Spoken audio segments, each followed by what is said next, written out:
Here. I mean, a opinion you are not going to hear. The son of a missing Israeli peace activist says that his mother would be mortified by the situation in Gaza and that the vengeance is not a strategy. And she was hiding in her closet. And we decided to stop talking on the phone so she wouldn't be heard. And we wrote each other, and until she wrote me there inside the house. And then we just said our goodbyes. I wrote her, I'm with you. She wrote back, I feel you, 10:54. That was the last message. What would your mother think of what's happening in Gaza now? She would be mortified. Because you can't cure killed babies with more dead babies. We need peace. That's what she was working for all her life. I don't want people to hear what I'm saying in Israel. I stand by my message. But my friends, how can you not want, everybody to die? Pain is pain. And I talk with people from the kibbutz and we cry together. You can't mend that. But the only way to have safety and to... See, scapegoating? Wait, what do you mean? There is no more moral clarity that you could ever have from someone who has been directly victimized, and yet still, even in that moment where his emotions are supposed to be much higher than you, his emotions are supposed to be much higher than the majority of people. Hamas threatened him to say this. You can see, dude, some of you guys are fucking insane. Yeah, Hamas threatened him. Really? That's the guy? This guy's a Hamas guy saying that? This is the Hamas guy? Is that what you're saying? At Channel 4 News? What kind of fucking brain dead nonsense are you guys operating on? Bro, Channel 4 is Hamas now? That's crazy. It's insane. He is far from alone on this position. You've heard this from people who've had their children kidnapped. Literally, even before Israel started its bombing campaign, one of the fathers whose daughter was kidnapped by Hamas went on television and said, I am afraid that the counter to this from the Israeli government is going to lead to more death and destruction in Gaza, and I am sad for them. I'm sad for them. I grieve for them. And to live good lives is with peace. Vengeance isn't a strategy. An Irish survivor of the attack by Hamas whose 8-year-old daughter was killed. We found Emily. She's dead. And I went, yes! I went, yes, and smiled. Because that is the best news of the possibilities that I knew. That was the best possibility that I was hoping for. And we actually spoke with one man, originally from Ireland, who was separated from his 8-year-old daughter. She had gone to a sleepover at a friend's house who also lived in the kibbutz. And he described to us the agonizing moment after... This is what Ethan was talking about, by the way. Kibbutz is like a communal formation. And a lot of those dudes in those villages are not like militant formations in the same way that like the settlers are. They're just like a farming village community. You say fucking settlers, but like if it's a kibbutz inside of like a barely formed, barely developed fucking Israel proper, it's very different than like the settler formations that you see in the West Bank. It's just a fucking commune. The original idea of kibbutz, by the way, was literally, it was supposed to be a communist one and was supposed to literally occupy areas that people didn't live in. Some of your favorite anti-Zionist Jewish thinkers, from Bernie Sanders, well, who is not an anti-Zionist, but you know, he's more of a soft anti-Zionist, but regardless, to Noam Chomsky and many others, have literally fucking lived in kibbutzes. It's a communal space. It's not supposed to be weaponized against Palestinians. They're communes. They're cooperative formations. A lot of those people are just like fucking chill ass farmers and shit. Okay? Yeah, they're like the hippies. Now, some of those kibbutzes literally fucking predate 1948. Stop saying on stolen land. Listen to me.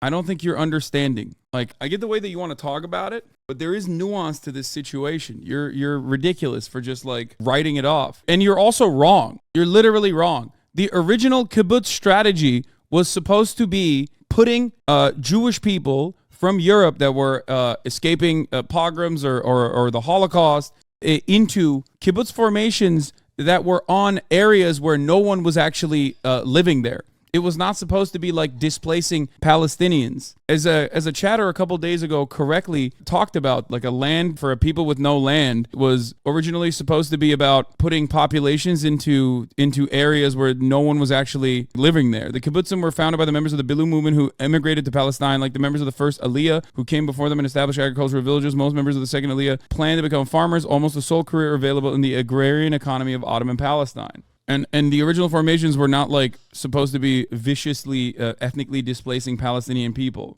Some of those kibbutz people are literally the most anti-Zionist anyway.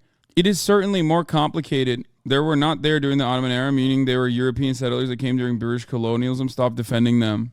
Palestine is for Arabs only, not Europeans. Okay. I want to maintain a position here. When I say I'm a one-stater, I am for a single-state solution. I want to present something to you. Make no mistake, this does not mean that my one-state solution means a cleansing or a forcible displacement of all Jews that are currently living in the occupied Israeli 1948 territories, okay? There's no way you can do that. That is impossible, and that's wrong on top of that, okay? If it is wrong to ethnically displace Palestinian people during the Nakba and the Arabs during the Nakba, it is also wrong to try to forcibly, and also frivolous to even make this argument because it's never going to fucking happen anyway, but it's also wrong to try and make this argument that they deserve to also be displaced. Not only that, but it also feeds into the hands of people who maintain the position that like that's the goal, that's the ultimate goal, is to just wipe out every Jew. A one-state solution for me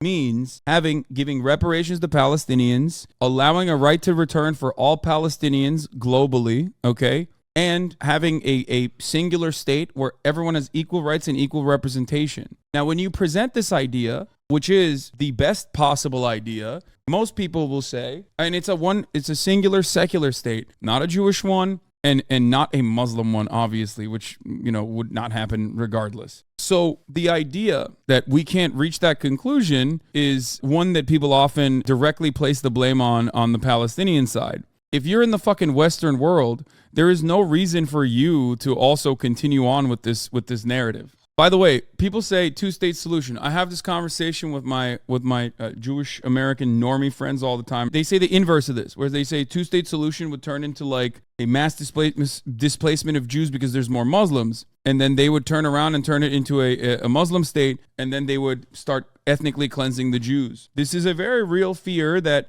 American Jews have and Israelis have as well. That's like why they claim, whether it's correct or not, that's why they claim that you can never have a one-state solution, let alone a one-state solution that revolves around the maintenance of a secular state, okay? And this fear is irrational because, and most importantly because, there have been plenty of circumstances where a minority has ruled forcibly an area that they originally had emigrated to. South Africa, the South African apartheid, right? The South African apartheid is a great example of this. So even if you tried to do a one-state solution, a secular state, and you got worried that like there were going to be too many Palestinians or too many Muslims and it was going to become this like fundamentalist place where Jews are going to be ethnically cleansed, don't worry. You can go back to the apartheid state that you were already in. So moving in the direction of a one-state solution would quite literally be a better way for the cessation of violence and would be the only reasonable way to get out of the circumstance, except, for all the Israelis who are afraid,